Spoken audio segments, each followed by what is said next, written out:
ரவியும் அனன்யாவும் எப்பவும் மீட் பண்ணுற மாதிரி பார்க்கில் ஒரு நாள் மீட் பண்ணுறாங்க.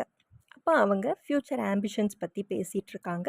ரவி எனக்கு இன்ஜினியர் ஆகணும், ஐடி ஜாப் போகணுன்னு ஆசை அப்படின்னு சொல்கிறான். அனன்யா எனக்கும் டிகிரி பண்ணணும், பெருசாக அது ஒன்றும் இல்லை, ட்ராயிங் பண்ணணும், ஆர்ட் ரொம்ப பிடிக்கும், என்னோடய ஆர்ட்டை எக்ஸிபிஷனில் வைக்கணும், நிறைய குழந்தைங்களுக்கும் இதை கற்றுக் கொடுக்கணுன்னு ஆசை அப்படின்னு சொல்கிறான்.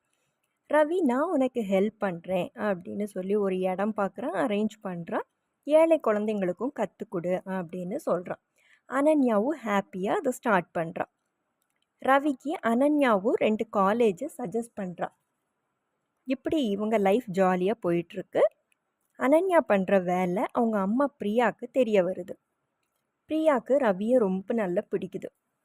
பிரியா அதை ராஜ்கிட்ட சொல்கிறான்.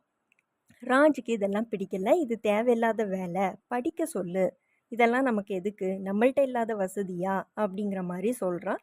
அப்புறம் ஏதோ பிரியா சொல்லி சமாளிச்சிடுறான்.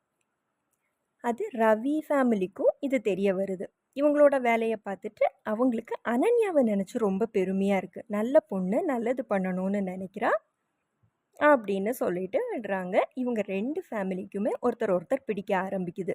நல்லா வளர்த்துருக்காங்க அப்படிங்கிற மாதிரி ஒரு நல்ல அபிப்பிராயம் வருது. இப்படி லைஃப் ஸ்மூத்தாக போயிட்டுருக்க நேரத்தில் ராஜுக்கு ஒரு மர்மமான லெட்டர் வீட்டுக்கு வருது. அதை பார்க்குறான். ராஜுக்கு ரொம்பவே ஷாக் ஆகுறான். அது என்ன லெட்டர், அது யார்கிட்டருந்து வந்திருக்கு, இனி இவங்க லைஃப்பில் என்னெல்லாம் நடக்க போகுதுன்னு தெரிஞ்சுக்கணுமா? தொடர்ந்து கதையை கேளுங்க.